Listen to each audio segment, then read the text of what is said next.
We've had success in terms of players coming through to play in the Premier League. Ben White, Robert Sanchez, Evan Ferguson and Jack Hinchelwood. Certainly for me, young and coming onto the scene and trying to find an opportunity, I just think it's incredibly difficult. I think StaffRoom will provide a great opportunity for people to engage. We have an elite games program. We provide an unparalleled education. We would pride ourselves on developing people and players, and we do those things together hand in hand. The most important thing is... Welcome to episode 1 of The Team Behind the Team, brought to you by StaffRoom, football's only digital network for off-pitch football talent. They help clubs to find the talent they need to win and industry professionals to accelerate their career and grow their network. In this episode of the series, we focus on the Academy Director. At heart, an Academy Director's role is about growth and development. If they can create a system that nurtures homegrown players into established professionals, they not only save money for their football club, but create it too. Let's hear from a leading Academy Director on the intricacies of their role and the keys to success. I'm Ian Buckman. I'm the Academy Manager at Brighton and Hove Albion. My role as Academy Manager, certainly it's dealing with people. First and foremost, it's all about the people and the environment we create. We have a clear vision and a mission here at the football club. We run a programme from 7 to 21. We run education within that. We have housing. We have an elite games program. We provide an unparalleled education, and we want to try and provide some wonderful holistic experiences and life experiences as well. We would pride ourselves on developing people and players. The most important thing is our individual development plans, and they really drive the program. We look at them from a technical and tactical perspective, in and out of possession, physically, psychologically. We look at their strengths, we look at their development areas. We try and provide insights to give a bit more objective feedback. We're very, very conscious of our responsibility. No compromise for us between the football aspects and the education aspects and the experiences that I've spoken about. We're fortunate we've had people go into the Premier League. You know, some have gone on to great success at other clubs. Victor Gyökeres is doing incredibly well now at Sporting Lisbon, and we've had players that have gone on to great success and become regular players in the Championship and some of the great leagues around Europe. We're very proud of those people. I think we're very proud of the non-footballing pathways as well. 5 players in the last 5 seasons go to full scholarships in the United States. We've had players go to Loughborough. We've had players go and be really successful business people. And it's so important in our roles, and part of that responsibility is for us to demonstrate that there are things outside of football. They might not be offered a new registration and they might not be a player here, but we run an alumni program and a 3-year support program. And the reality of Brighton is our doors are always open.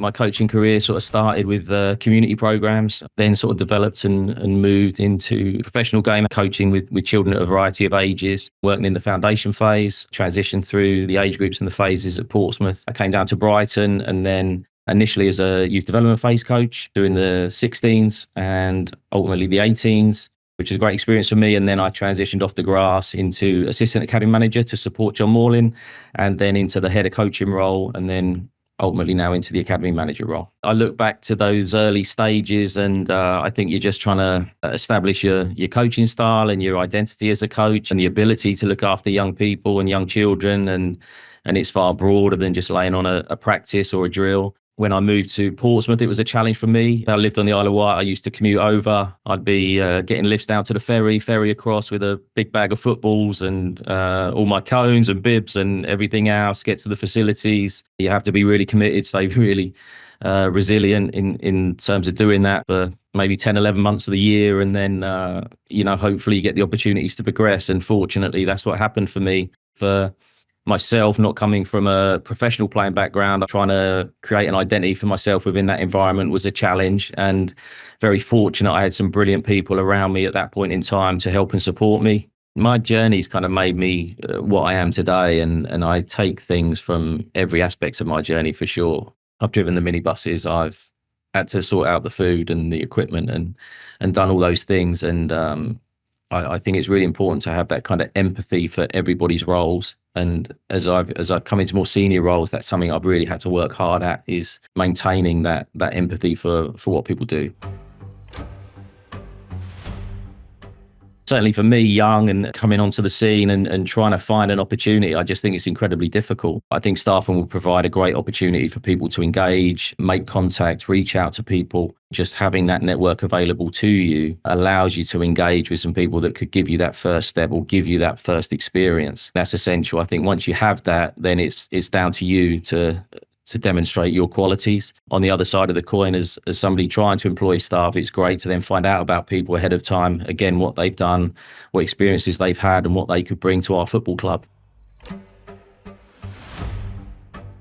When you change roles and you get those opportunities, again, I think it's just so important to demonstrate your why, what you want to be here for and why you want to be part of it. Certainly looking back and reflecting on my sort of transition from Portsmouth to Brighton, I think that was the thing that really helped me the most. I think getting the basics on your profile is essential. You know, there are certain non-negotiables that we need to be part of this football club and part of any football club now within the EPPP and the academy system. So I think it's important to demonstrate your qualifications. It's important to demonstrate the experiences that you've had and the roles that you've been in previously. I'd probably say that being genuine is the most important thing for us. And that's just where everything stems from for me, you know, in terms of my values, in terms of my beliefs around how we work and the decisions we make. People see through you. And we're asking people to commit to a 10-year journey. Essentially, if they come into our pre-academy and they become a professional footballer here at Brighton, you know, they're going to be with us for potentially a decade. And I think you have to be a genuine person to encourage those families to be part of you for that period of time. Yeah, that would be the most important thing for me, I think, and how I would want people to look at me in my role.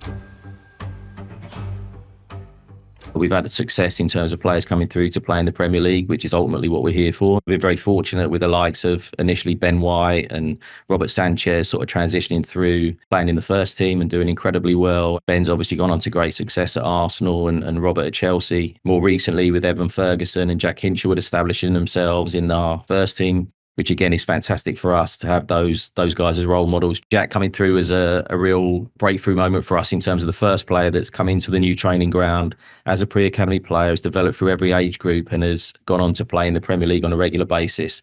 And again, it just makes it very real, just makes it very, very real, and hopefully there'll be plenty more to follow. There seems to be a constant flux in terms of staffing. There are so many opportunities out there now for people, and I think people want to accelerate and develop. So I think that's a challenge for us in terms of retaining our staff and ensuring they want to be part of what we do here at Brighton. And again, that's very much up to us to make sure we get that environment right. It can really be a challenge to find the best staff, and I think you want to sort of always increase the diversity of the staff to kind of reflect the city that we're part of. StaffRoom in particular, will provide that for us. I think it gives us an opportunity to speak to people beyond our local area and engage with people across the country and around the world. And you want to be able to have those insights and understand their experiences. You want to understand their motivations for wanting to be involved at the football club and as part of our academy. And I think the more people can demonstrate that, the better. And again, via that network of people or given the opportunity to promote those areas themselves, I think it becomes far more interesting and far more exciting for us. The breadth of provision in the academy system is incredible. 15 departments that we have here in our academy, all working for the benefit of those young people. I'm very lucky at Brighton in terms of the opportunity we have to align with the senior staff of the football club, from Mr. Bloom, our owner, through Paul Barber, our deputy chairman, Paul Mullen, our COO, David Weir, and Mike Cabe, our technical director and assistant technical director. Part of the beauty of Brighton is they're very much involved in our academy process and our academy development. They know our players, they understand what we're trying to do in the academy, and they're very, very supportive of that. I would be line managed myself by the technical director, so certainly sit within the technical realms of the football club. In terms of my role as academy manager, we're very fortunate here that we have two lines. We have sort of lines in terms of the academy and the day-to-day running of the academy, where again, I would work very closely with the senior management team.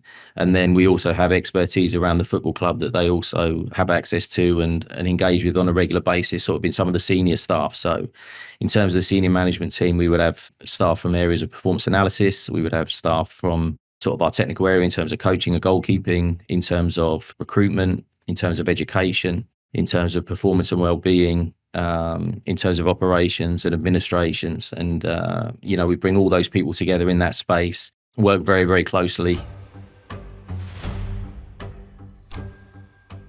recruitment and trying to recruit the best people is always front and centre for us. Having a relevant talent pool is incredibly important. StaffRoom will play a big part in that. So to filter down to certainly in key roles, the best people, the qualifications with the experiences, StaffRoom in particular, will provide that for us.